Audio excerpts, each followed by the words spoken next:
Hello mga kabaslag, welcome pong muli sa panibago nating vlog. Ngayon, kagagaling lang din natin nag-deliver pero meron pa akong babalikan na isa pang hakot. Kasi ang dineliver namin ngayon dito sa Teresa, nasa 200 chairs at saka total 19 na tables. Pangalawang araw na namin to na panay-deliver. Kahapon, nag-deliver kami sa may Las Piñas. Maganda rin yung deliver namin doon kasi 100 packs lang siya, 100 chairs and 13 na tables, pero good for 3 days na renta. Bukas meron pa kaming deliver, so mangyayari ito, hindi lang deliver kundi hakot din.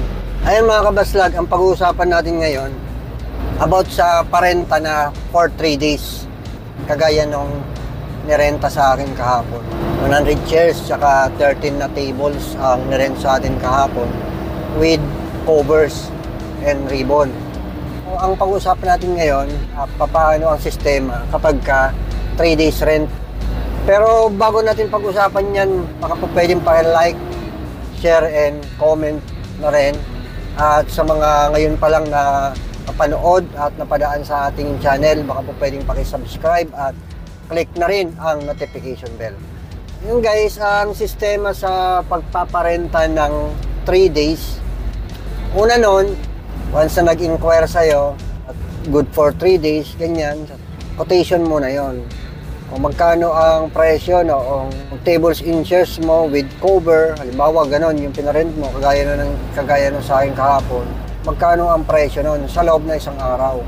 Halimbawa, ang tables in chairs, ang presyo mo ay sa isang set, 10 seaters halimbawa, ang isang set ay pagpalagay na lang natin na 600 with cover and ribbon na yun. So kung 600 with cover and ribbon, sa iba, tina-times 3 nila yon yung presyo nun. Ako hindi. Una, binibigyan ko muna ng discount. Halimbawa, sa halip na 600, pwede na sa 550. Discounted na siya ng 50 per table. Pagdating doon sa pangalawang araw at pangatlong araw, dinidiscount ko na sa kanya yung presyo ng cover.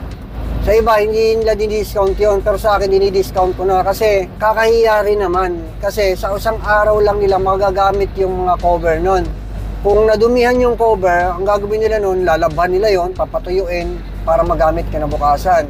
Pero pwede rin hindi, pwede rin magre-rent pa sila ng another na table on cover o kaya pagtiyagaan nila na medyo madumi na yung chair cover, pero yung table cover talagang maobliga sila na lalaban yun, lalo na pagka ginamit sa kainan, madudumihan yun, lalaban talaga yun. Kaya yung pang second day at third day, hindi ko na pababayaran yung ileles ko na yung presyo ng tela doon. Pababayaran ko na sa pang second day at third day ay yung tables in chairs lang talaga. Kaya pagka kinumpute siya, yun na yung kabuuan, discounted na rin siya. Then pagka ganyan 3 days, binibigyan ko ng magandang laban. Dinidiscountan ko sila sa delivery fee. Halimbawa, ang presyo dapat ng delivery fee pagka Las Piñas ay pagpalagay natin 1.5. So hindi ko pinipresyohan ng halagang 1.5, kundi 500 lang, okay na yon. Kasi bawi na ako doon sa halaga nung kabuuan ng nirenta nila sa 3 days kasi malaking halaga yon.